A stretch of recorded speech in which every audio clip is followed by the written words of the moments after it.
Hello, welcome to the career classes. तो जो आज हम टॉपिक पढ़ने वाले हैं वो है वान-ठाप गुणांक, या इसी को हम क्या बोलते हैं, वान-ठाप कारक, और इसको डिनोट करते हैं हम आई से।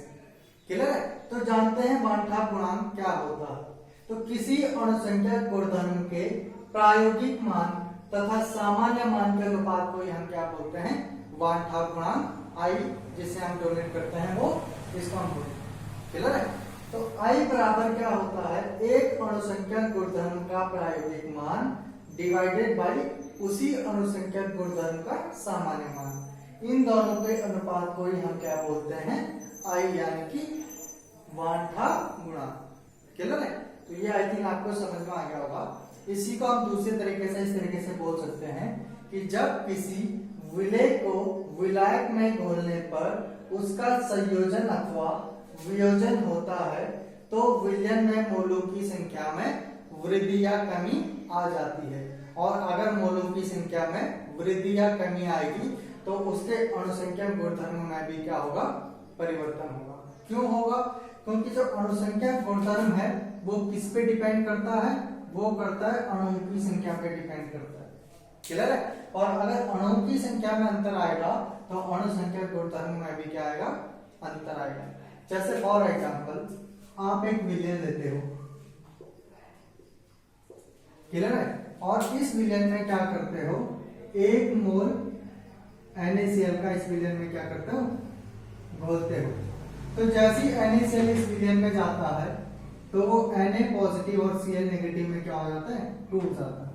यानी कि आपने विलयन में तो डाला NaCl का कितना, एक मोल, लेकिन विलयन में जाने के बाद वो एक मोल Na पॉजिटिव में टूट गया और एक मोल किस में टूट गया, Cl नेगेटिव में टूट गया।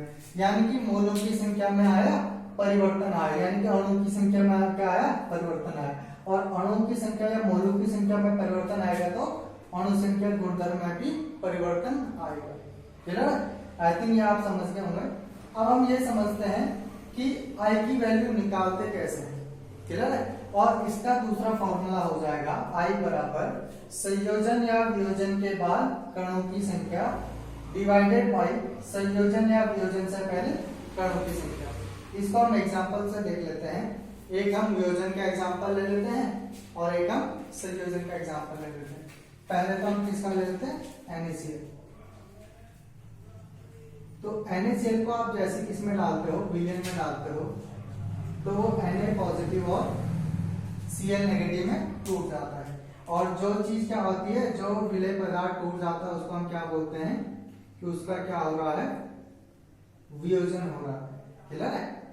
एक मोल आपने NaCl विलयन में डाला, वो एक मोल Na पॉजिटिव में टूट गया और एक मोल किसमें टूट गया, Cl नेगेटिव में टूट गया। अब यहां से I की वैल्यू देखो, I बराबर कितना आ जाएगा, I यानी कि वान-ठाप गुणांक।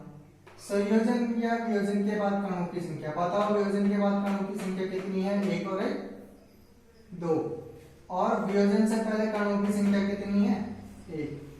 तो यहां से I बराबर कितना आ जाएगा, दो। क्लियर है? और वियोजन में हमेशा I की वैल्यू क्या होती है, एक से ग्रेटर देन होती है। या आप ऐसे बोल सकते हो, जब भी I की वैल्यू ग्रेटर देन 1 होती है तो वहां पे वियोजन हो रहा होता है। क्लियर है? अगर I की वैल्यू ग्रेटर देन 1 है तो आपको साफ पता चलेगा कि वहां पे क्या हो रहा है, वियोजन हो रहा है। दूसरा एग्जांपल हम ले लेते हैं संयोजन का। जैसे फॉर एग्जांपल दो अणु आप CH3COOH के लेते हैं और उसे भी क्या करते हैं, विलयन में डालते हैं। तो जैसे आप इसे विलयन में डालते हैं तो वो एक अणु में टूट जाता है। क्लियर है?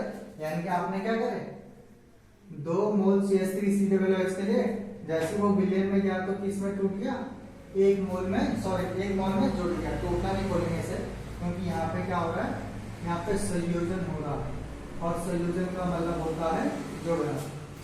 क्लियर है? और यहाँ पे भी आई की वैल्यू कैसे निकालेंगे, देखो संयोजन के बाद अणुओं की संख्या कितनी है, एक, और संयोजन से पहले अणु की संख्या कितनी है, दो। तो यहाँ पे आई की वैल्यू कितनी आ जाएगी, 1/2, यानी कि आई की वैल्यू कितनी है, लेस देन 1। तो जब भी आई की वैल्यू लेस देन 1 होगी तो वहां पे संयोजन हो रहा होगा और जब भी आई की वैल्यू ग्रेटर देन 1 होगी तो वहां पे वियोजन हो रहा होगा। क्लियर है? और आई की वैल्यू कैसे निकालेंगे हम? संयोजन या वियोजन के बाद कणों की संख्या और डिवाइडेड बाय संयोजन या वियोजन से पहले कणों की संख्या, तो आपकी आई की वैल्यू भी इजीली निकल जाएगी। क्लियर है? तो आई थिंक ये आपको समझ में